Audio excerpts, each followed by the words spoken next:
वक्त वक्त पर ही आएगा, वक्त वक्त पर ही आएगा। बस तुम उम्मीद रखना, जो चाहा है वो सब मिलेगा, बस तुम रास्ता मत भटकना। नमस्कार, मैं अभिनय, आप सबका अभिनय में इस पे स्वागत करता हूं। कैसे हैं? उम्मीद करता हूं कि अच्छे होंगे और तैयारी भी ठीक ठीक चल रही होगी। कई बार क्या होता है कि हम सोचते हैं कि यार मैंने जो कुछ सोचा है, मैं अपने टाइम टेबल को इस तरीके से बना लूं, फुल पैक कर लेता हूं, सुबह 6 बजे जगना है, 7 बजे पढ़ने बैठूंगा, और फिर वो हम गोल जब अचीव नहीं कर पाते तो हमें टेंशन होने लगती है। मैं आपसे पूछना चाहता हूं, क्या आप किसी जेल में हैं क्या? जेल में ऐसा टाइम टेबल होता है कि सुबह 6 बजे जग के रोज वही काम करना है। मैं एक चीज आज आपको बताता हूं, जब हम तैयारी करने बैठते हैं तो हमारे अंदर एक अलग सी एनर्जी होती है और उस एनर्जी के हिसाब से हम अपना टाइम टेबल बना लेते हैं। मैं अपना ही एग्जांपल ले लेता हूं कि परसों एक अलग सी एनर्जी थी और मैंने ये सेशन लगा दिया था। अब जिस वक्त मैं ये सेशन ले रहा हूं, हो सकता है उस वक्त उतनी एनर्जी नहीं है, उस वक्त मन नहीं है। हम यही बहुत बड़ी गलती कर देते हैं कि हम बहुत लंबी प्लानिंग बना लेते हैं आज की एनर्जी के हिसाब से और फिर हम उस पर चल नहीं पाते। तो फिर हमें क्या करना है, हमें कैसे टाइम टेबल बनाना है, हमें कैसे तैयारी करनी है कि हम सिलेक्शन ले पाए। मैं आपको ये बताना चाहता हूं कि एसएससी में सिलेक्शन लेना एक बहुत छोटा सा गोल है जिंदगी। मैं ये जानता हूं कि मैं जो आज आपको इतनी बड़ी बड़ी बातें बताता हूं, इतनी अच्छी अच्छी चीजें बताता हूं, मैंने खुद 5 बार इन सब बिना बातों के सिलेक्शन लिया है। मैंने कभी कोई फिक्स टाइम टेबल नहीं बनाया, मैं कभी मॉक टेस्ट नहीं देता था, मैं कुछ नहीं करता था। जितनी बातें मैं आज आपको गाइड करता हूं, क्योंकि कंपटीशन का दौर है, बहुत कुछ बदल चुका है, इन सब के बावजूद, इन सब कुछ ना करने के बावजूद भी मैंने खुद सिलेक्शन लिया। अभी बहुत सारे बच्चे, पैटर्न चेंज हुआ है तो वो ये सोचने लगे हैं कि अब की बार शायद पूरी तैयारी नहीं कर पाऊंगा। उनके दिमाग में ऐसा आ रहा है कि पैटर्न बदल गया है, शायद मेरा नहीं हो पाएगा, प्रीवियस ईयर तो अब आएगा नहीं, समय बहुत कम बचा है, 3.5 महीने बचे हैं, जो मैंने पढ़ा है शायद वो बहुत कम आएगा, मेरा सिलेक्शन नहीं हो पाएगा। आता तो बहुत कुछ है लेकिन पता नहीं क्यों इतनी घबराहट हो रही है कि मैं इस नए दौर में सिलेक्शन ले पाऊंगा या नहीं ले पाऊंगा। कुछ ऐसे बच्चे हैं जिन्होंने मेंस का पेपर दे दिया, मेंस का पेपर उनको लग रहा है बहुत सरल था लेकिन कैलकुलेशन मिस्टेक बहुत हो गई, अब हिम्मत टूट रही है, सब कुछ भूल गया था पेपर मिलते ही। या कुछ ऐसे लोग होंगे जिनको एक रात पहले नींद नहीं आई और मेंस में अच्छा परफॉर्म नहीं कर पाए, या बहुत बच्चे प्री में ही बाहर हो गए होंगे क्योंकि उन्हें लगता था पेपर बहुत सरल है, स्टार्टिंग के ही 2-3 सवालों में फंस के रह गए और फिर पूरा पेपर अच्छे से नहीं अटेम्प्ट कर पाए। तो ये होता है बहुत सारे बच्चों के साथ, इस तरीके की चीजें दिमाग में आना स्वाभाविक है। लेकिन अब हम इस बचे हुए टाइम में कैसे तैयारी करें, क्या हमारा मोटिवेशन होना चाहिए, क्या हमारी स्ट्रेटेजी होनी चाहिए, इन सब पे हम बात करेंगे आज की क्लास में। और स्टार्टिंग के 8-9 मिनट में ये बताने के बाद कि अब आप कैसे अपने बचे हुए 3.5 महीने को प्लान करें, फिर हम हाइट एंड डिस्टेंस पढ़ेंगे और हाइट एंड डिस्टेंस आज की क्लास में पढ़ेंगे और आज की क्लास में ही खत्म करेंगे। हमारा ध्येय ये होगा कि जितनी भी देर क्लास में रहें उतनी देर सिर्फ काम की बातें हों, पढ़ाई की बातें हों, या जो जरूरी बातें तैयारी के दौरान वो सब बातें हों। आगे बढ़ते रहिए, ठीक है, वो सब बातें हों। इस टॉपिक पे हमारी बात होगी और कुछ भी इधर उधर की बातें आज हम नहीं करेंगे क्योंकि पेपर में बहुत कम वक्त बचा है। और मेरी कोशिश है कि मैं बहुत ज़्यादा उम्मीद ये लेकर के नहीं आता हूँ कि बहुत सारे बच्चों को पढ़ाना है, लेकिन जितने बच्चे क्लास में हों उन सबको मैं कुछ सिखा के जा पाऊँ, क्योंकि आज की क्लास में मैं जो पढ़ाऊंगा तो complete height and distance complete करूंगा, कुछ बचेगा नहीं उसके बाद। ठीक है, तो चलिए आगे बढ़ते हैं और जानते हैं कि हमें बचे हुए 3.5 महीने को किस तरीके से प्लान करना चाहिए। ठीक है, तो चलो शुरू करते हैं। देखिए, सबसे बड़ी चीज तो यह है कि जो आपके पास अभी 3.5 महीने बचे हैं, आप उसको 3.5 महीने ना समझ लास्ट के 15 दिन रिवीजन के लिए निकाल दें, क्योंकि बिना रिवीजन के कोई एग्जाम क्रैक नहीं।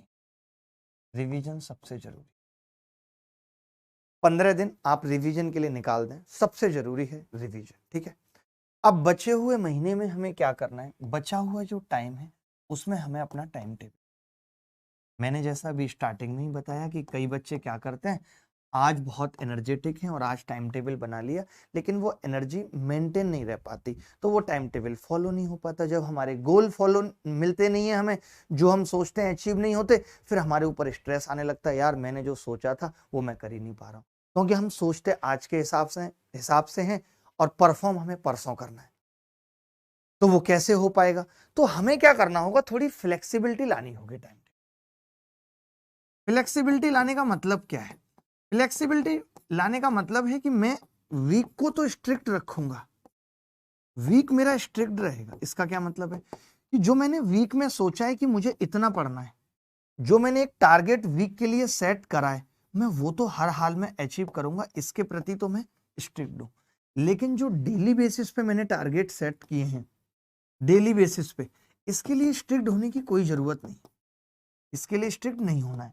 क्यों नहीं होना? कि मान लेते हैं कि कल आपने सोचा था कि आप 3 घंटे जगते ही गणित पढ़ेंगे, या आपने सोचा था आप हिस्ट्री पढ़ेंगे, लेकिन आपके हिस्ट्री पढ़ने का मन नहीं है, तो फिर आप ऐसा कर सकते हैं, डेली बेसिस पे आप मैथ्स पढ़ सकते हैं जिस वक्त आपका हिस्ट्री पढ़ने का दिल नहीं है।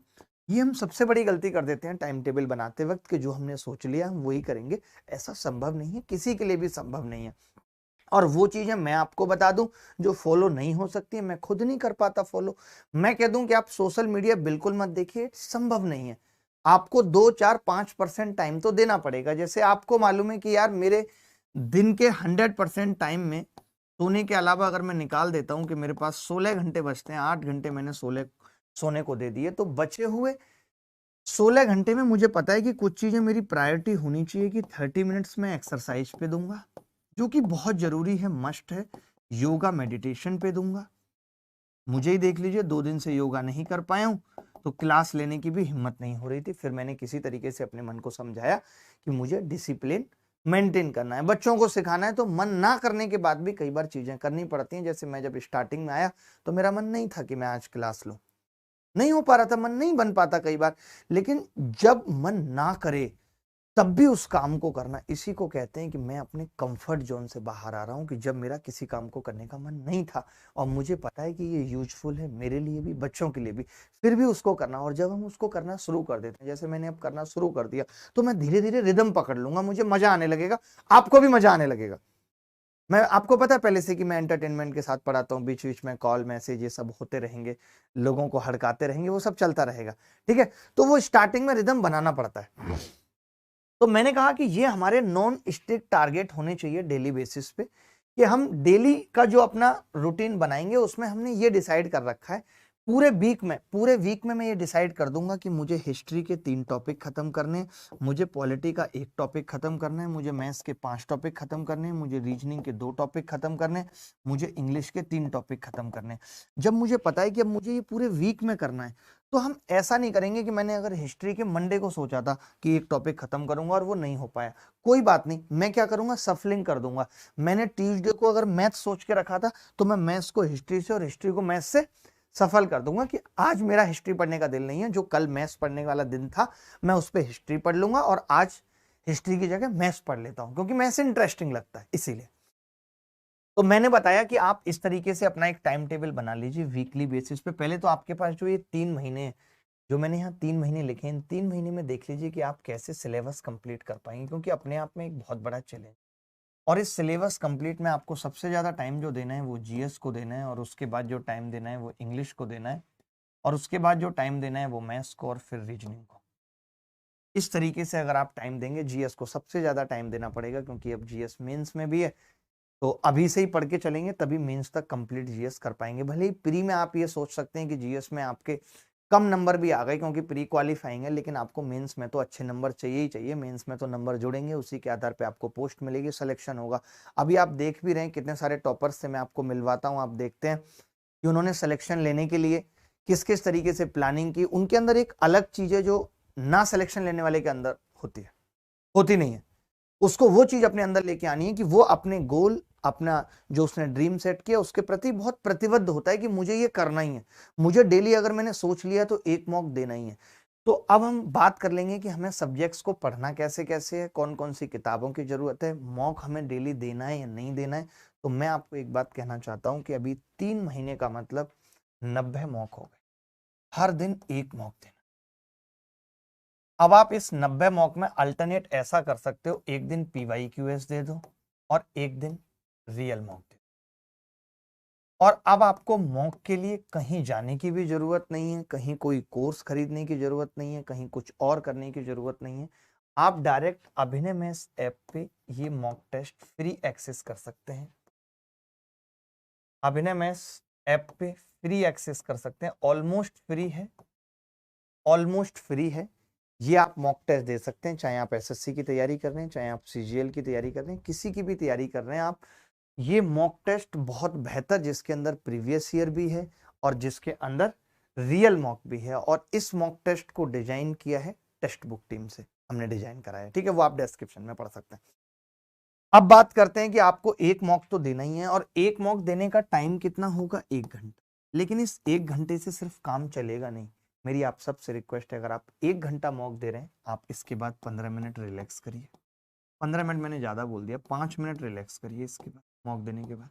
एक टाइम डिसाइड कर लीजिए मॉर्निंग में, एक टाइम मॉर्निंग में डिसाइड कर लीजिए। अगर आप सुबह 6 बजे जग जाते हैं, आधा घंटे आपने योगा मेडिटेशन ये सब करके 7 7:30 तक अपने आप को फ्री कर लिया, तो 7:30 से 8:30 तक मॉक टेस्ट दीजिए। डेली एक मॉक टेस्ट दें, डेली।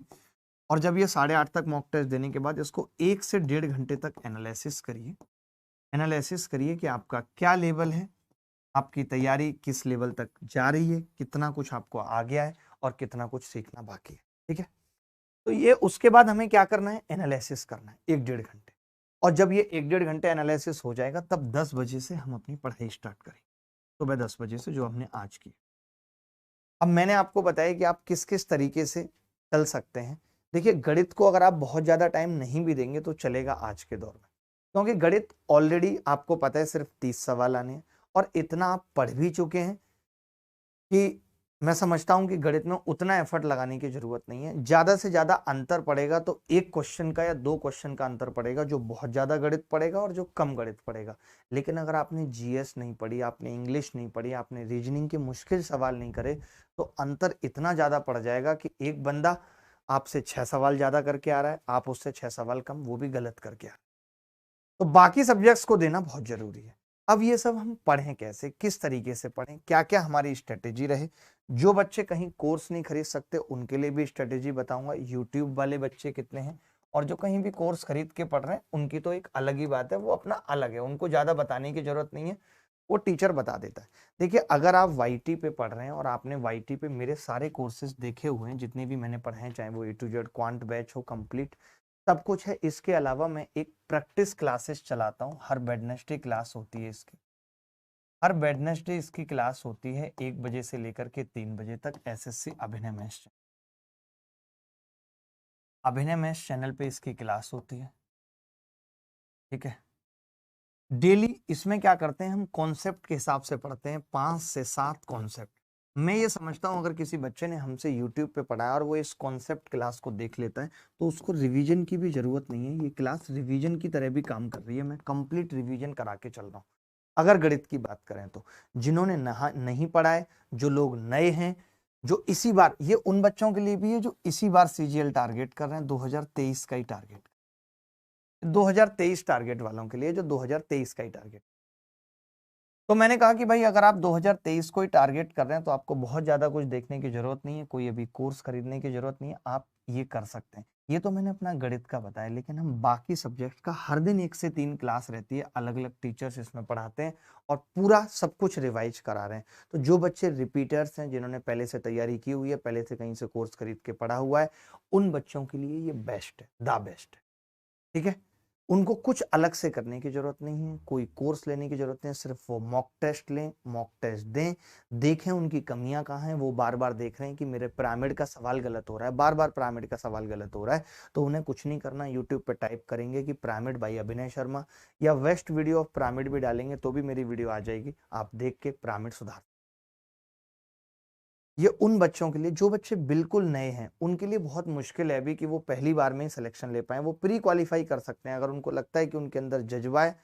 जो बच्चे बिल्कुल नए हैं, जो अभी तैयारी में आए हैं, तो मैं उनको कहूंगा कि वो या तो कहीं से कोर्स परचेज कर लें, क्योंकि यूट्यूब की दुनिया में वो घूम जाएंगे। क्योंकि यूट्यूब से फायदा लेना भी हर किसी के बस की बात नहीं है, वही बच्चा ले पा रहा है जिसको थोड़ी बहुत नॉलेज है। नहीं तो पता ही नहीं चलता यूट्यूब पे कि कौन सा सही है, कौन सा गलत है, किस कंटेंट को फॉलो करें, किसको ना करें, ये पता ही नहीं चलता यूट्यूब पे। तो जो बच्चे रिपीटर्स हैं, जिनको इसी साल सिलेक्शन लेना है, हर एक हाल में 7500 वैकेंसी में आना है, ये भी समझ लेना मेरी बात ध्यान से कि 114 जो इस बार कट ऑफ गई थी, तब गई थी जब 37,000 वैकेंसी थी, इतने ज्यादा लोग मेंस के लिए क्वालिफाई हुए थे, 360। लेकिन इस बार वैकेंसी 7500 है, दूनी भी होंगी ना तो 15,000 तक पहुंचेंगे, उससे ऊपर नहीं। तो आप ये मान के चलो कि इस बार कट ऑफ 135 नंबर ही रहेगी भाई। अब आपको तैयारी उस लेवल की करनी है। कहीं आप सोच रहे हो कि यार 114 तो मैं मॉक में लेके आ पा रहा हूँ, मेरा प्री क्वालिफाई हो जाएगा, नहीं। अब टारगेट लेके चलो कि 135 से कम तो किसी भी मॉक में आने नहीं चाहिए, बल्कि 150 आने चाहिए अगर प्री क्वालिफाई करना है तो। बिना इसके बात नहीं बनेगी। जो बच्चे बिल्कुल नए हैं वो किसी भी ऐप पे कोर्स लेके एक कोई ऐसा टारगेट प्री ओरिएंटेड कोर्स कर सकते हैं, अगर उनको लगता है कि इसी बार एग्जाम निकालना है। वरना मैं कहूंगा कि अगर आप बिल्कुल नहीं हो तो आप टारगेट 2024 बनाओ। और अगर आपने टारगेट 2024 बनाया भी है तो भी आप YouTube पे गणित मेरे से कंप्लीट पढ़ सकते हो। बाकी के सब्जेक्ट्स की अभी मैं गारंटी नहीं ले सकता, बट हमारे टीचर्स भी बाकी सब्जेक्ट्स भी YouTube पे पूरा पूरा फ्री पढ़ाने की कोशिश कर रहे हैं। आगे जाके वो फ्री पूरा पढ़ाएंगे भी, ठीक है। अभी मैं मैथ्स की बात कर रहा हूँ इन बच्चों के लिए कि आप मैथ्स पूरा मेरे YouTube से देख सकते हो। मैंने सब कुछ पढ़ाया हुआ है, कुछ भी मैंने नहीं छोड़ा है, ठीक है। लाइक कर लीजिएगा, जितने भी बच्चे देख रहे हैं हमारे साथ वो एक बार लाइक भी कर लीजिएगा। अच्छा, कुछ बच्चे ऐसे हैं जो इस बार किसी भी कोर्स में हमारे ही पढ़ना चाहते हैं, या फिर जो अभी हमने 2023 और 24 के लिए एक बैच भी स्टार्ट किया है उसमें एनरोल करना चाहते हैं, लेकिन फीस की वजह से नहीं कर पा रहे हैं, फीस नहीं है या कम फीस है। उन बच्चों के लिए मैं यहाँ पे 2 नंबर लिखे हुए हैं, नहीं लिखे हुए तो मैं लिख देता हूँ। इस नंबर पे कॉल करके मैसेज करके हेल्प ले सकते हैं। जो भी हेल्प होगी, हेल्प 20 30, हेल्प 40 50, जो भी आपकी हेल्प होगी जिसमें टीचर पढ़ा रहे हैं, ये 11 तारीख से बैच स्टार्ट होगा। अगर आप अगले साल के सीजीएल के लिए प्लान कर रहे हैं तो ये मोस्ट अप्रोप्रिएट बैच है। अगर आप इस बार मेंस के लिए पढ़ना चाहते हैं तो मेंस तक भी इस बैच में 70-80% सिलेबस खत्म हो जाएगा। कौन कौन पढ़ाएगा, सबके चेहरे लगे हुए हैं, मैं भी हूँ जो गणित पढ़ाऊंगा। 11 अप्रैल से क्लास स्टार्ट, ठीक है। चलिए, अच्छा, जो बच्चे मेंस का पैटर्न देखना चाह रहे हैं, कई बच्चे कह रहे हैं कि सर हमें किताब लेनी थी, जो हमने मेंस के पैटर्न की किताब ली है, किताब नहीं मिल पा रही है। आप अभिनय मैथ्स ऐप से भी ले सकते हैं, अदरवाइज आप फ्लिपकार्ट से भी ले सकते हैं। फ्लिपकार्ट पे भी दिखाया हुआ है। अभी ये सोल्ड आउट आ रही है, बट अभी किताब दी है तो थोड़ी बहुत देर में ये आ जाएगी यहाँ पे, और बहुत सस्ती भी है। आप आसानी से फ्लिपकार्ट से ले सकते हैं, वापस भी कर सकते हैं, पसंद ना आए तो फ्लिपकार्ट पे ये ऑप्शन होता है जो हमारी ऐप पे नहीं है, वापसी का ऑप्शन। फ्लिपकार्ट पे कर सकते हैं। इसमें क्या है कि पूरे मेंस के 4 सेट दिखा दिए गए और उनका सोल्यूशन दे दिया है कि मेंस में पेपर किस तरीके का आया है। तो जो बच्चे नए हैं उनके लिए बहुत फायदेमंद है। अब बात आ जाती है कि हम किताब किस किस तरीके से पढ़ें, टॉपर्स क्या बोलते हैं हमें किस तरीके से किताबें पढ़नी चाहिए, किस तरीके से नहीं पढ़नी चाहिए। तो देखिए, हम यहाँ पे ऐड कर रहे हैं। जैसे आपने देखा होगा, सबसे इंपॉर्टेंट, मैं पहले जीएस की बात कर लेता हूँ, सबसे जरूरी चीज है, इस पे थोड़ी सी बात कर लेते हैं। जीएस की बात कर लेता हूँ, सबसे जरूरी जीएस। तो जीएस में सबसे इंपॉर्टेंट होता है साइंस। आपको पता होगा कि साइंस सबसे इंपॉर्टेंट है। 2-4 सवाल प्री में, 2-4 सवाल मेंस में आपको मिलेंगे ही मिलेंगे। तो साइंस के लिए हमने, जैसे मैं A to Z maths batch पढ़ाता हूँ, ऐसे हमने A to Z science batch complete YouTube पे पढ़ाया हुआ है, एसएससी अभिनय मैथ्स चैनल। पूरा बैच पढ़ाया हुआ है हमने, मतलब हमारी टीम से राधिका मैम है, उन्होंने पढ़ाया हुआ है। बायोलॉजी वो कंप्लीट कर चुकी हैं, अभी केमिस्ट्री चल रही है और उसके बाद फिजिक्स। अगर कोई बच्चा कंप्लीट साइंस पढ़ना चाहता है तो वो यहाँ से पढ़ सकता है। बाकी हम एक रिकॉर्डेड कोर्स भी साइंस का लेकर आ रहे हैं, जैसे मॉक टेस्ट लेकर आए थे उसी तरीके से कुछ रिकॉर्डेड कोर्सेज जो कि कंप्लीट होंगे अपने आप में, वो भी लेकर आ रहे हैं। उसकी अनाउंसमेंट मैं जल्दी करूंगा, ठीक है। तो A to Z science batch SSC अभिनय मैथ्स पे कंप्लीट है। आप साइंस की तैयारी इस तरीके से कर सकते हैं। अब बात बच जाती है यार पॉलिटी और हिस्ट्री। जो बच्चे ये सोचते हैं कि यार मैं ज्यादा नहीं पढ़ूंगा, बस मैं ये चाहता हूं कि मेरा प्री क्वालिफाई हो जाए, इको और जियो। तो अभी लास्ट प्री से पहले हमने 24 डेज एक क्लास रखी थी, 24 days class by Shukla sir. जितनी भी क्लासेस अगर आप वो देखना चाहते हो एज ए क्रैश कोर्स, आप चाहते हो कि मैंने पढ़ लिया है, बस मैं हल्का फुल्का रिवीजन करना चाहता हूँ, या बस इतनी सी चीजें देखना चाहता हूँ कि मेरा रिवीजन हो जाए, तो आप ये क्लासेस भी देख सकते हो एसएससी अभिनय में। अच्छा, बहुत सारे बच्चे, मैं टॉपर्स से मिलता हूँ, उनसे पूछता हूँ, तो देखिए वो सारे टॉपर्स उस टाइम के थे जब जीएस कम आती थी, लेकिन फिर भी कुछ ऐसे टॉपर जिन्होंने जीएस में बहुत अच्छा स्कोर किया, तो उन्होंने मुझे यही कहा कि सर हमने तो लूसेंट से पढ़ा। अब मैंने कभी लूसेंट से पढ़ा नहीं है तो मैं बता नहीं सकता लूसेंट के बारे में, बट अगर आपको लगता है कि आप उस किताब से पढ़ सकते हो तो आप उस किताब से पढ़कर चले जाओ। सबसे जरूरी चीज होती है इसमें करंट अफेयर। इसके लिए भी अगर कोई बच्चा ऐसा चाहता है कि उसको कोई रिकॉर्डेड कोर्स करना है, कि वो इन चारों का कोई एक रिकॉर्डेड कोर्स पूरा का पूरा देख ले, और उसके पास इतना टाइम है कि वो पूरा देख सकता है, तो उन सब बच्चों के लिए भी हम रिकॉर्डेड कोर्स प्रोवाइड कर देंगे। और अगर किसी हेल्प की ज़रूरत है तो आप इस नंबर पे कांटेक्ट कर सकते हैं। ठीक है, बट मुझे ऐसा लगता है कि आप जीएस भी कंप्लीट पढ़ के जानी पड़ेगी, ऊपर ऊपर से पढ़ के कुछ भी बात नहीं बने। ठीक है, इतनी सी बात क्लियर हो गई सबको? इसके अलावा कोई डाउट है तो बताओ, कुछ भी बात अगर इसके अलावा है तो, क्योंकि अगर 100 डेज में सीजीएल निकालना है तो इतनी मेहनत करनी पड़ेगी, बिना इतनी मेहनत के कुछ नहीं होगा। ठीक है, अब ये मैंने पॉलिटी हिस्ट्री, क्योंकि अभी मैं अगर इनकी किताब बताने लगूं तो बहुत मुश्किल है। मैं एक वीडियो जरूर बनाऊंगा कि किस तरीके से हिस्ट्री को पढ़ना है, किस तरीके से इको को पढ़ना है, किस तरीके से जियो को पढ़ना है, ये सब मैं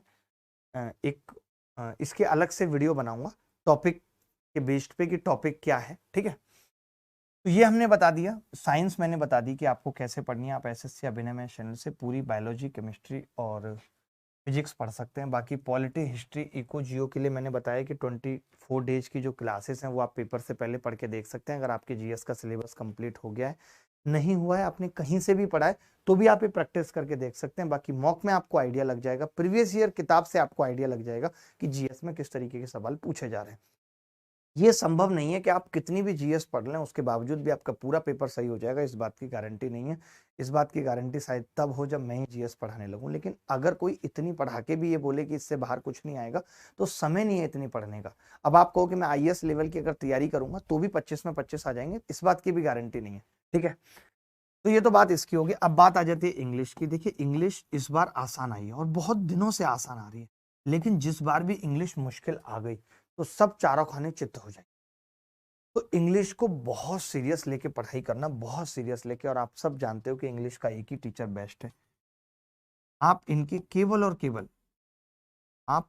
केवल इनके, आपको पता होगा कि जब ये सर हमारे यहाँ नहीं पढ़ाते थे, आज से अगर आप मेरी 1-1.5 साल पुरानी भी वीडियो देखोगे स्ट्रेटेजी की, तो भी मैंने इसी टीचर को सजेस्ट किया होगा। कमाल की बात है, आज तो ये हमारे ही पढ़ा रहे हैं, हमारे साथ ही हैं, हमारी टीम में ही है। बट बहुत साल पहले जब मैं इनसे बात भी नहीं होती थी, तब भी मैंने इनका नाम ही सजेस्ट किया है। हम इंग्लिश की एक किताब भी आपको लेके आ रहे हैं, आपके लिए बहुत जल्दी एक ग्रामर की किताब भी आपको दे देंगे, जिसके अंदर सारे रूल, हर चीज होगी, आप देख सकते हैं। ठीक है, अब बात आती है कि अंकुल सर अभी जो पढ़ा रहे हैं आपको, अगर 1 से 3 में अगर आप वो क्लासेस भी देख लेते हो और आपको लगता है कि आपका सिलेबस पूरा है, तो मुझे लगता है, देखिए सिलेबस जब पूरा हो जाता है, सिलेबस जब पूरा हो जाता है हमारा, एक चीज समझना, तब कुछ कुछ चीजें रह जाती हैं कि मेरे 35 नंबर की आ रही है इंग्लिश, मैं 30 सवाल कर लेता हूँ, वो 5 गलत हो जाते हैं, या कुछ एक ऐसे एक्सेप्शन है जो, और टीचर कुछ बताते हैं, किसी किताब में कुछ लिखा हुआ है। ऐसी सारी चीजें जो मुश्किल हैं, जहां पे बच्चा फंसता है, वो अंकुल सर करा रहे हैं 1 से 3 की क्लास में। वो अंकुल सर 1 से 3 की क्लास में करा रहे हैं। आप वो क्लास अगर देखेंगे तो मुझे लगता है कि कंप्लीट आपको फायदा मिलेगा। ठीक है, अब बात आ गई रीजनिंग की। रीजनिंग के लिए मैं कहूंगा कि आप ये 1 से 3 की क्लास तो करें ही करें, और इसके अलावा आप रीजनिंग के कुछ ना करें, टॉपिक वाइज टेस्ट दे दें। और जो मैंने आपको बताई थी कि जो हमारे मॉक टेस्ट हैं वो टॉपिक वाइज भी हैं। अगर आपका कोई टॉपिक वीक है तो आप टॉपिक वाइज भी मॉक टेस्ट दे सकते हो। तो आप रीजनिंग के लिए मैं कहूंगा टॉपिक वाइज या सेक्शनल टेस्ट अगर आप देते हो, सिर्फ रीजनिंग का सेक्शनल टेस्ट है, सिर्फ आप रीजनिंग के टेस्ट देते हो। जो बच्चे इस बार मेंस में किसी तरीके से रह गए, प्री की तैयारी पूरी है, वो हमारे मेंस के टेस्ट दे सकते हैं। वो भी ऑलमोस्ट फ्री है हमारी ऐप पे, जिनके अंदर वीडियो सॉल्यूशन भी हमने दिया हुआ है। अगर आपको वो सॉल्यूशन पसंद भी नहीं आता तो आप एक नंबर हमने दिया हुआ है वहां पे, उस नंबर पे मैसेज करके और बेहतर सॉल्यूशन भी मेरा जान सकते हैं। ठीक है, तो ये हमने रीजनिंग, इंग्लिश, साइंस, इन सब की बात की। इन सब के बीच में जो बच्चे पिछले साल पेपर दे चुके हैं वो कहीं कंप्यूटर में फेल ना हो जाएं, जैसे इस बार बहुत बच्चे कंप्यूटर में फेल हुए हैं। उन सबसे रिक्वेस्ट है मेरी कि कंप्यूटर को भी छोड़े ना, कंप्यूटर भी साथ के साथ करने लगे। आज कोई आईपीएल वगैरह तो नहीं है सर? किताब किताब ठीक है, किताब जैसे अभी दिखा रही थी सोल्ड आउट, अब आप ले सकते हैं, किताब अब अवेलेबल है। ठीक है, अब अवेलेबल है, अब आप ले सकते हैं, और ये 11 अप्रैल तक आपके पास पहुंच भी जाएगी। ठीक है, जिस भी बच्चे को किताब लेनी है तो वो फ्लिपकार्ट से ले सकता है, लेटेस्ट पैटर्न जान लेगा, हमारे सॉल्यूशन करने का तरीका जान लेगा।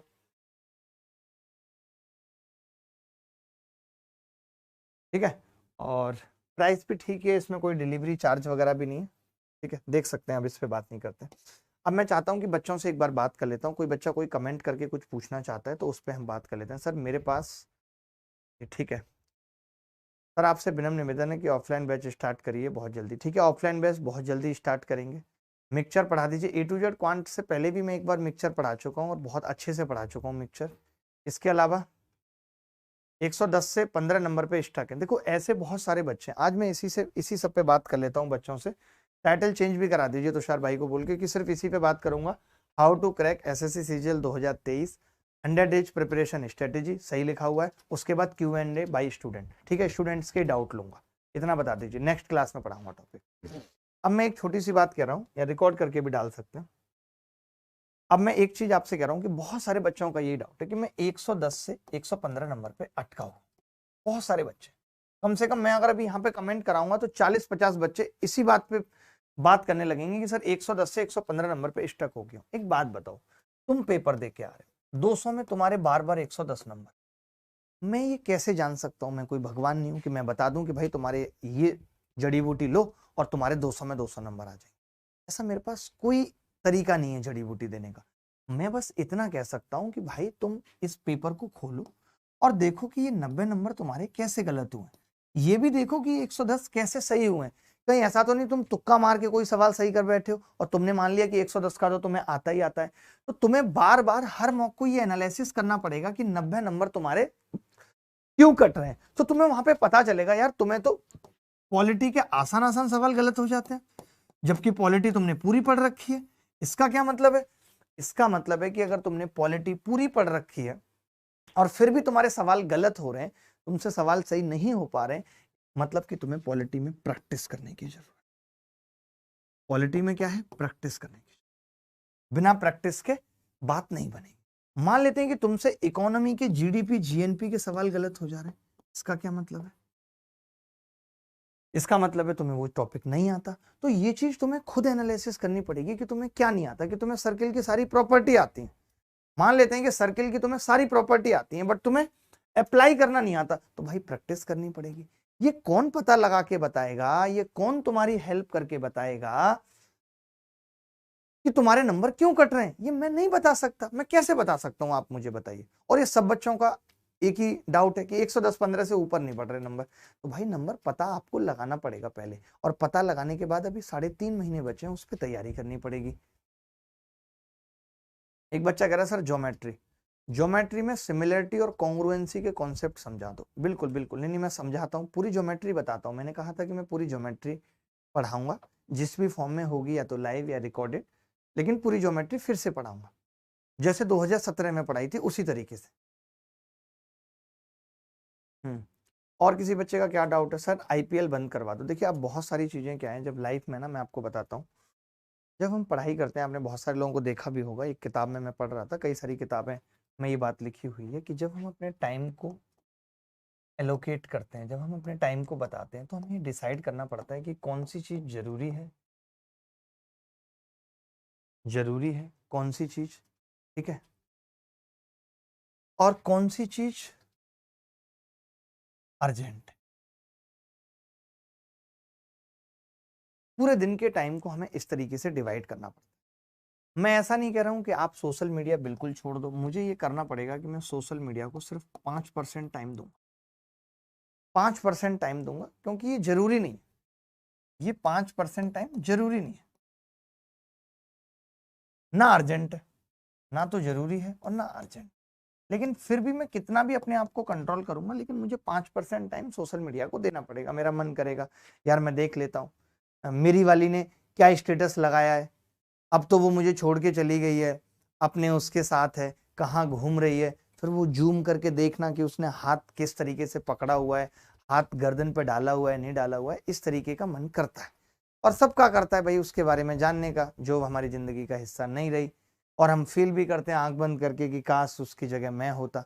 तो इस तरीके की चीजें आती हैं, लेकिन हम इससे ज्यादा टाइम सोशल मीडिया को नहीं दे सकते, क्योंकि ना ये जरूरी है ना ये अर्जेंट है। मैं सोशल मीडिया को यूट्यूब पे जो आप पढ़ाई कर रहे हो उसमें शामिल नहीं कर रहा हूँ। यूट्यूब पे पढ़ाई एक अलग चीज है, ठीक है। तो मैंने कहा कि भाई जो 5% टाइम है, ना तो वो जरूरी है ना वो अर्जेंट है, लेकिन फिर भी हमें देना पड़ेगा। अच्छा 10% टाइम ऐसा होता है, 10% टाइम हमारा ऐसा चला जाता है जो जरूरी नहीं है लेकिन अर्जेंट है। जैसे अब पिताजी की कॉल आ गई, अब उठाना अर्जेंट है, भले ही आप मिस कर सकते हो लेकिन उठाना अर्जेंट है। 10% टाइम ऐसा चला जाता है। किसी दोस्त का फोन आ गया या किसी दोस्तनी का फोन आ गया, जरूरी नहीं है लेकिन अर्जेंट है। अगर आपने नहीं उठाया तो क्या करेगी, आपका चीड़-फाड़ कर देगी, आपका पोस्टमार्टम कर देगी, अपने आप को हीरो बन रहे हो। तुम्हारे जैसे 36 लड़के मेरे लाइन में लगे हुए हैं, उन्हें भाव नहीं दे रही मैं तुम्हें। तुम्हें मैंने कॉल कर लिया तो तुम अपने आप को शाहरुख खान समझने लग गए, देवानंद समझते हो अपने आप को। इस तरीके की वो बातें बोलेगी, उससे लड़ाई होगी, लड़ाई झगड़ा होगा। और इस बचे हुए 3.5 महीने में हम कोई भी लड़ाई झगड़ा अफोर्ड नहीं कर सकते।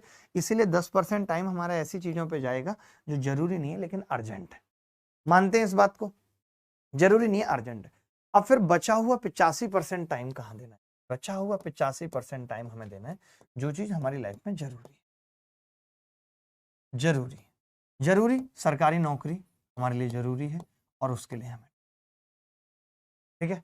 अब उस टाइम को डिवाइड करना है कि कितना टाइम गणित को देना है। मान लेते हैं कि मैंने इस 85 में कह दिया कि यार मैं 20% टाइम गणित को दूंगा, सबसे जरूरी जीएस है, 25% उसे दूंगा, और फिर 20% इंग्लिश को दूंगा और 20% रीजनिंग को दूंगा। इस तरीके से मुझे टाइम डिस्ट्रीब्यूट करना पड़ेगा इस 85 को। बिना ये सब किए लाइफ, देखो ये सब चीजें जरूरी क्यों हैं, डिसिप्लिन जरूरी क्यों है, अच्छी आदतें जरूरी क्यों हैं। सरकारी नौकरी एसएससी के अंदर कोई बहुत बड़ी चीज नहीं है, लेकिन फिर भी हम अगर ये लक्षण अपने अंदर नहीं लेके आएंगे, हम अपने अंदर डिसिप्लिन नहीं लेके आएंगे, हम अपने अंदर काम करने के अंदाज को नहीं बदलेंगे, तो ये सरकारी नौकरी तो मिल जाएगी लेकिन ये कोई सफलता अंतिम तो है नहीं कि अब इसके बाद कुछ नहीं करना पड़ेगा। इसके बाद भी बहुत लंबी जिंदगी जीनी है, दोस्तों के साथ अच्छे रिश्ते रखने हैं, लाइफ में कुछ और भी करना है, बच्चों को बड़ा करना है, पढ़ाना लिखाना है, तो ये सब चीजें बहुत जरूरी है। अगर हम टाइम एलोकेशन नहीं जानते कि हम अपने टाइम को कैसे यूज करें, आज से आप देखिए ना, आज से 10 साल पहले, 20 साल पहले, 50 साल पहले किसी को भी वक्त कम नहीं पड़ता था। आज सबके पास वक्त कम है। हमारी हालत ये हो गई है कि हम हर 2 मिनट में फोन उठा लेते हैं। मैं जाऊंगा वॉशरूम, वॉशरूम तक में लोग सूसू करते वक्त ऐसे फोन हाथ में देख रहे हैं। मतलब इतना क्या जरूरी हो गया है फोन, कि हमारे फोन ने हमारे दिमाग की 90% स्पेस को इंगेज कर रखा है। और जब जैसे एक अभी मैंने थोड़े दिन पहले पॉडकास्ट किया था, आपने देखा होगा कि बहुत ज्यादा ज्ञान अनकंफर्ट कर देता है आदमी को। आज शायद हम बहुत रील्स देख रहे हैं, मैंने कई लोगों से बात की, मैं पूछता हूँ आप इतनी रील्स क्यों देख रही हैं आंटी, तो वो मुझे बताती हैं कि इससे ना बहुत ज्ञान मिलता है। लेकिन ज्ञान भी एक लिमिट में ठीक है, कितना ज्ञान, और इतने ज्ञान का करेंगे क्या। बहुत ज्यादा ज्ञान असहज कर देता है, बेचैनी होने लगती है। तो बहुत ज्ञान मत लीजिए। आज आप देख रहे हैं कि जितने भी पति पत्नी, हस्बैंड वाइफ के भी रिश्ते नहीं चल पा रहे, उसके पीछे वजह यही है कि लोगों ने बहुत ज्ञान ले लिया है। उनको इतना ज्ञान हो गया है, हर आदमी अपने राइट्स की बात करने लगा है। लेकिन हम क्या है ना, अपने मतलब की चीजें देखते हैं। हम अपने राइट्स तो देख लेंगे बट हम अपने कर्तव्य नहीं देखते कि हमारे भी तो कुछ कर्तव्य हैं। आपके राइट हैं लेकिन आपके कुछ कर्तव्य भी हैं, आपकी कुछ ड्यूटीज भी हैं। उस पर हम फोकस नहीं कर पाते, सेल्फ ओरिएंटेड हो जाते हैं, हमें अपने अपने फायदे की चीजें दिखती हैं। सर करंट अफेयर का बता दीजिए। करंट अफेयर के लिए सुबह भी क्लास चल रही है, और अभी एक टीचर 25 तारीख से जिनको आप सब जानते हैं, करंट अफेयर के लिए बहुत फेमस है, वो हमारे साथ जुड़ेंगी, और 25 तारीख के बाद से उनकी क्लासेस होंगी। ठीक है, आप सब जानते हैं। तो करंट अफेयर की अभी क्लासेस चल रही हैं ऑलरेडी सुबह।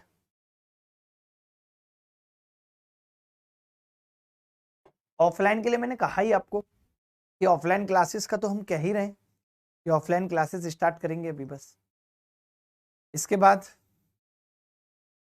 बैच से रिलेटेड मैंने सारी बातें बता दी। कोर्स के पास जिनके पास फीस नहीं है, फीस कम है, उनके हेल्प के लिए भी मैंने नंबर दे दिया। और कुछ पूछना चाहते हैं भाई, कोई कमेंट पढ़वाइए, इतनी तेज कमेंट में तो दिखेंगे भी नहीं। नहीं, वीओडी कोर्सेज में हम जब अभी स्टार्ट करेंगे तब आपको पता चलेगा कि हमने इसका नाम रियल रेवोल्यूशन क्यों दिया था, किस तरीके से करेंगे। Mixture A to Z quant के प्ले लिस्ट में नहीं है सर, प्लीज कुछ कीजिए। ऐसा क्यों है भाई, मिक्सचर नहीं है? अगर मिक्सचर नहीं है, हो सकता है हाइड हो गई होगी क्लास। कई बार चैनल ऊपर नीचे करते वक्त हाइड हो जाता है, बट ऐसा नहीं है। Mixture A to Z quant में है, पूरा है। इसके अलावा किसी को कुछ पूछना है, टाइम मैनेज नहीं कर पा रहा है, स्ट्रेस मैनेज नहीं कर पा रहा है एग्जाम का, कोई भी ऐसा डाउट है जिसके बारे में आप पूछना चाहते हैं। एक बच्चा लिख रहा है सर मॉक में 130-135 आ जाते हैं, सीजीएल 2022 मेंस में 280 हैं, फिर भी कुछ टॉपिक्स हैं जो बार बार पढ़ने के बाद भी क्लियर नहीं हो पा रहे हैं। इनमें से एक वोकैब और एक ज्योमेट्री है। देखिए ज्योमेट्री मुझे लगता है कि अगर आप 2 बार पढ़ लेते हैं तो एकदम क्लियर हो जाएगी। और अगर वोकैब की बात है तो वोकैब टुकड़ों में करनी पड़ेगी। जैसे वोकैब आप ऐसा नहीं कर सकते, आज आप लेके बैठे, आपने सोचा मैं 3 दिन में वोकैब खत्म कर दूंगा, नहीं। अगर आपकी वोकैब बहुत ज्यादा कमजोर है तो आप फिक्स कर लीजिए कि यार मैं 1 घंटे डेली वोकैब को दूंगा, चाहे मैं 20 याद कर रहा हूँ, मैं 30 याद कर रहा हूँ। अगले दिन फिर 5 मिनट में उन्हें रिवाइज करूंगा और फिर अगले दिन इसी तरीके से पढ़ूंगा। यानी वोकैब हर दिन पढ़नी पड़ेगी। वोकैब पढ़ने के लिए कई सारे तरीके टॉपर्स मुझे बताते हैं। वो कहते हैं कि मुझे वोकैब के लिए कुछ नहीं करना पड़ा, मैं इंग्लिश नॉवेल्स पढ़ता था। कुछ बच्चे इंग्लिश नॉवेल्स पढ़ते हैं, कुछ बच्चे द हिंदू पढ़ रहे हैं। तो सबका अपना अपना तरीका है वोकैब बढ़ाने का। अगर आपको शौक है कि हाँ आप नॉवेल्स के लिए 1-1.5 घंटा 2 घंटा दे सकते हो तो आप पढ़ सकते हो, वरना आप ही जो हिंदी मीडियम वाले हैं मैं जानता हूँ उनको ये नॉवेल्स वोवेल्स कुछ नहीं समझ में आती। मुझे नहीं आई आज तक नॉवेल समझ में। एक इंग्लिश की किताब नहीं है मेरे पास, उसे छोड़ के जो लोगों ने गिफ्ट की है। मैं नहीं पढ़ सकता इंग्लिश की किताब, मुझे इरिटेशन होती है इंग्लिश की किताब पढ़ने में। तो मैं इतना कर सकता हूँ, हाँ कोई मुझे कहे कि तुम्हें एग्जाम निकालना है और इतनी वोकैब याद करनी है तो मैं वो वोकैब याद कर सकता हूँ। तो आप भी वही कर सकते हैं कि वो वोकैब याद कर सकते हैं। इसके अलावा सर 12th में मैथ्स में 60% से कम आए हैं, क्या मैं एओ के लिए एलिजिबल हूँ? शायद एओ में ऐसा कुछ परसेंटेज वाला हिसाब किताब तो है नहीं, एग्जैक्ट मुझे पता नहीं है अगर इस साल कुछ चेंज हुआ हो 60% और इस परसेंट वाला। बट हाँ एओ को टारगेट करना आसान है, जिन बच्चों ने भी एओ को टारगेट किया उनको मिल जाती है। क्योंकि जिनको भी हल्का अकाउंट की या इकोनॉमिक्स की नॉलेज है, जिनको भी अकाउंट या इकोनॉमिक्स की नॉलेज है तो वो आसानी से डबल एओ बन सकते हैं, कोई तकलीफ नहीं है।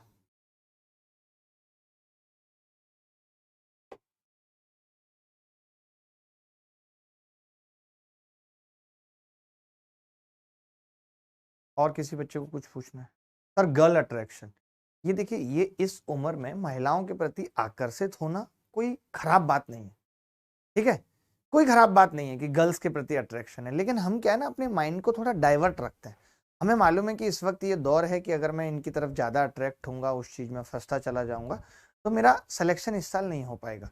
तो मैं एक चीज जो कहता हूं कि कुछ चीजें एक स्थायी जीवन बनाने के लिए, जैसे आपको मालूम है कि 2 साल बाद एक स्टेबल लाइफ की जरूरत होगी कि एक फिक्स सैलरी हो, उसको बनाने के लिए कुछ टेम्परेरी फन, जो मेरा आज मन कर रहा है कि आज उस महिला के साथ कॉफी पी लेता हूँ, उसे मिस करना पड़ता है। और ये ओके है। कोई इंसान ये सोचे अपने जीवन में कि उसका जीवन हमेशा अच्छा रहा, उसने कभी कुछ चीजें छोड़ी नहीं, जो मन किया वो किया, ऐसा नहीं हो सकता। मास्लो थ्योरी भी ये कहती है कि ये 5th स्टेज ऑफ लाइफ है जब आप जो चाहेंगे वो कर पाएंगे।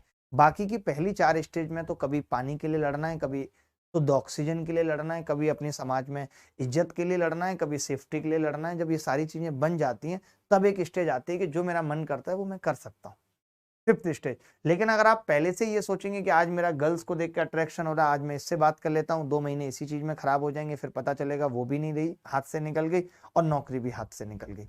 तो कुछ चीजें एक अच्छे जीवन बनाने के लिए इस वक्त छोड़नी पड़ेंगी। मैं जानता हूं कि वो बहुत अच्छी चीजें हैं, बहुत मन करता है, कंट्रोल नहीं होता, लेकिन वो मिस करनी पड़ेंगी।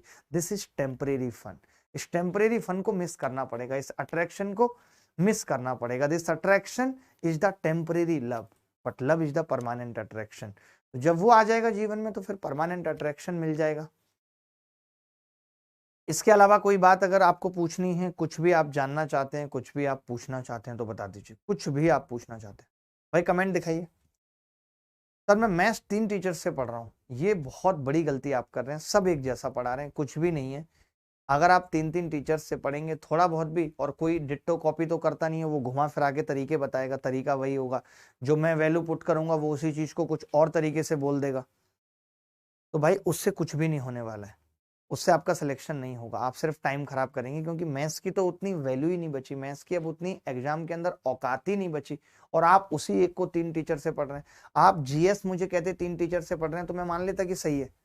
भाई जीएस के लिए जरूरी है 1 टीचर 2 टीचर 3 टीचर से पढ़ना, कि इकोनॉमिक्स आप किसी और से पढ़ रहे हैं, पॉलिटी आप किसी और से पढ़ रहे हैं, बट इसकी जरूरत नहीं है। इसके अलावा फर्स्ट टाइम सीजीएल देना है, सिलेबस कवर नहीं हो पाया, क्या करूं? करना पड़ेगा सिलेबस कवर। अभी 3-3.5 महीने आपके पास है, डेली मॉक टेस्ट देना शुरू कर दीजिए, और यही कोशिश रखिए और यही अपने दिमाग में रखिए कि 90-95% तक ही सिलेबस हो पाता है। खत्म कभी कोई चीज नहीं होती। सर्वोच्च कुछ नहीं है, संपूर्ण कुछ नहीं है संसार में भाई। आप सोचो कि मैं सब कुछ पढ़ लूंगा, ऐसा नहीं होता। जो लोग आईएएस की तैयारी करते हैं और आईएएस का एग्जाम निकाल भी देते हैं, रैंक 1 भी, अगर आप उससे भी पूछेंगे आपने सब कुछ पढ़ा था, वो कहेगा नहीं बहुत कुछ रह गया था। बस हाँ ये है जो जो चीजें पढ़ी थी वो पेपर में आ भी गई, मैं ठीक तरीके से इंप्लीमेंट कराया और मेरा सिलेक्शन हो। ऐसा नहीं जिसकी रैंक 1 आती है उसको अब दुनिया की हर बात पता है, ऐसा बिल्कुल भी नहीं है, आपकी गलत फहमी है। आगे दिखाना भाई, आप कमेंट पे फोकस नहीं कर रहे दोस्त। हाँ मॉक में 60-70 नंबर आ रहा है, पूजा कह रही है। तो पूजा इस साल सिलेक्शन थोड़ा मुश्किल है आपके लिए, इस साल सिलेक्शन थोड़ा मुश्किल है आपके लिए। और कुछ? सर सब पैसे का खेल है, पैसा है तो वो है, मेरी कोई खता तो साबित करो, बुरा हूं तो बुरा साबित कर, तुम्हें चाहा है कितना तू क्या जाने, चल मैं बेवफाई सही तू अपनी वफा साबित कर। प्रिंस तिवारी इसी चीज में रह जाओगे, यही सब कमेंट करते रहोगे इस चैनल पे उस चैनल पे, और कुछ नहीं मिलेगा, सब कुछ हाथ से निकल जाएगा। बहुत मुश्किल है वक्त को रोक पाना, एक बार वक्त हाथ से निकल गया फिर कभी लौट कर नहीं आएगा। दुनिया की कितनी बड़ी भी ताकत हो वो वक्त को नहीं रोक पाई। तो इसीलिए जितना वक्त भी भगवान ने दिया है उसको सही तरीके से यूटिलाइज करो, मेहनत करो, दिल लगा के पढ़ो, तभी बात बनेगी। आगे सर शुरू से शुरू करें तो हो सकता है क्या 3 मंथ्स में सिलेक्शन? हाँ बिल्कुल हो सकता है, लेकिन बहुत मेहनत करनी पड़ेगी। 16-16 घंटे अपने लिए निकाल के उसमें 12-12 घंटे की सीरियस स्टडी करनी पड़ेगी, आपका सिलेक्शन हो सकता है, कोई नहीं रोक सकता। बाकी मैं बताता हूँ आपके लिए भी क्या हेल्प कर सकता हूँ और क्या प्लानिंग कर सकता हूँ। कुछ ऐसी चीजें सोचता हूँ कि आपके लिए जीएस में कुछ कर सकता हूँ क्या, या आपके लिए रीजनिंग में कुछ कर सकता हूँ। जो भी आपके लिए बेस्ट और हो सकता है वो मैं करने की कोशिश करता हूँ। और बस मुझे लगता है कि आज जो बातें मुझे बतानी थी काम की, कि किस किस तरीके से आपको प्लान करना है, क्या क्या पढ़ना है, किस तरीके से पढ़ना है, वो सब मैंने बता दिया है। एक बच्चा पूछ रहा है कंसिस्टेंसी कैसे मेंटेन करें, ये बहुत मुश्किल चीज़ होती है और ये कोई भी नहीं कर पाता। हम भी जब यूट्यूब पे पढ़ाने आते हैं कुछ दिन ब्रेक हो जाता है, हम जिम ज्वाइन करते हैं कुछ दिन ब्रेक हो जाता है। तो कंसिस्टेंसी देखिए 90% तक हो सकती है, मैंने कहा ना 100% अचीव कुछ भी नहीं हो सकता। बट ये हो सकता है कि आज मैंने बहुत अच्छे से पढ़ा, आज मेरी एनर्जी बहुत हाई थी, कल मैंने बहुत अच्छे से पढ़ा लेकिन तीसरे दिन मेरी एनर्जी डाउन हो गई। तो तीसरे दिन अगर मेरी एनर्जी डाउन हो गई तो मैं क्या करूंगा कि उस दिन थोड़ा कम पढ़ूंगा, लेकिन पढ़ूंगा जरूर। हम क्या करते हैं ब्रेक लेना चालू कर देते हैं और वो ब्रेक इतने ज्यादा पड़ जाते हैं। पहले दिन एनर्जी बहुत हाई है, मैंने कोई ब्रेक नहीं लिया, ऐसा नहीं करना है। आपको ब्रेक लेने हैं। मैं कहता हूं ना कि किसी के जाने का दुख तब जाता है जब आने की खुशी हद से ज्यादा मनाई गई थी। जब हम पहले दूसरे दिन तैयारी करते हैं तो पागल हो जाते हैं एकदम, पूरे पूरे दिन पढ़ेंगे। अगर आप पूरे पूरे दिन पढ़ेंगे तो आपका दिमाग थक जाएगा। आपको ऐसा नहीं करना, आपको ब्रेक पहले दिन से ही चालू रखना है। बीच बीच में जब तक आप ब्रेक नहीं देंगे, माइंड को रिलैक्स नहीं करेंगे, तो एक लंबी तैयारी में बने रहना बहुत मुश्किल है। वो आप तभी बने रह सकते हैं जब आप ब्रेक लेंगे बीच बीच में। और इसके अलावा किसी को कुछ पूछना है? मान लेते हैं आज बिल्कुल मन नहीं है तो भी थोड़ा बहुत पढ़ लीजिए। और ये क्या लिख रहा है बच्चा, सर मैथ्स और एप्टीट्यूड में डिफरेंस? अरे कुछ डिफरेंस नहीं, बिना मतलब की चीजों में फंसे रहेंगे। फिर पूछेगा सर एसएससी और स्टाफ सिलेक्शन कमीशन में क्या अंतर है? वाह। और कुछ और कुछ? सर मुझे नहीं चाहिए था ना 15 लाख, मुझे चाहिए अरमानी एक्सचेंज की टी शर्ट। अरे भाई कुछ भी ले लेना, बर्लिन चोर, पहले वो उस लायक तो बनो। हार लेने के लिए भी रैंक 1 से 10 चाहिए है, और 15 लाख लेने के लिए भी रैंक 1 चाहिए। सपने देख लो, मुझे नहीं चाहिए। वही बात है ना, अंगूर खट्टे हैं, पहले लाओ तो सही रैंक 1, तब तो मिलेगा कुछ। रैंक 1 लेके नहीं आनी है, बस मुझे ये नहीं चाहिए वो नहीं चाहिए, लाके दिखाओ रैंक 1 तब माने। सर मैं पढ़ाई करता हूं पर मेरी पास पैसा नहीं है। यार ये कौन सी बात है, पढ़ाई करते हो पर पैसा नहीं है? इसका इसका क्या लेना देना है? पैसा नहीं है तो क्या दिक्कत है? पढ़ाई करोगे, नौकरी लगेगी, अपने आप पैसा आएगा। उस दिन का इंतजार तो करो। इस देश में 96% लोगों के पास भाई पैसा नहीं है ठीक ठाक। 4% लोगों ने देश का 96% पैसा कब्जा रखा है। तो पहले एक सरकारी नौकरी तो लो, पहला स्टेज तो पार करो लाइफ का। और क्या करेगा बच्चा? सर टेस्ट सीरीज में 2022 के प्रीवियस ईयर ऐड करवा दीजिए, ये वाली बात नोट कर लीजिए। और ये कंटेंट टीम को लीड करिए कि जो टेस्ट सीरीज है उसमें 2022 के पीवीआई क्यूएस नहीं है। हमारे पास तो है ना, पूरे 2022 के सारे सेट टाइप है, तो वो हम डलवा देते हैं। सेक्शन वाइज भी डलवा देते हैं, मैथ्स के सब कुछ डलवा देते हैं। फ्री टेस्ट सीरीज है ऑलमोस्ट, आप देख सकते हैं अभिनव मैथ्स ऐप पे जा करके, और किताब डाउनलोड कर सकते हैं। अरे फ्री मतलब 1 रुपये फ्री हो गया ना भाई, ऑलमोस्ट बोलता हूँ मैं इसीलिए। ठीक है, तो चलो फिर मुलाकात होगी आपसे, अगले टॉपिक में मिलेंगे, अगली पढ़ाई करेंगे। आज मुझे भी थोड़ा ठीक नहीं लग रहा है, तबीयत भी थोड़ी ठीक नहीं लग रही है, दिल में दर्द हो रहा है। तो फिर मिलते हैं, ख्याल रखिएगा, खुश रहिएगा और मेहनत करते रहिएगा। बीच बीच में आपसे बातें करना और पढ़ना बहुत जरूरी होता है, तो इसी तरीके से मिलते रहेंगे हम। और क्या हम आपके लिए और बेहतर कर सकते हैं, रोज क्लास चल रही है एसएससी अभिनव मैथ्स चैनल पे। जो बच्चे यूपी एग्जाम की तैयारी कर रहे हैं तो हमारा यूपी एग्जाम भी है एसएससी अभिनव मैथ्स, वो भी आप देख सकते हैं। ठीक है, तो धन्यवाद, बाय, टेक केयर, ख्याल रखें, खुश रहें, बाय बाय।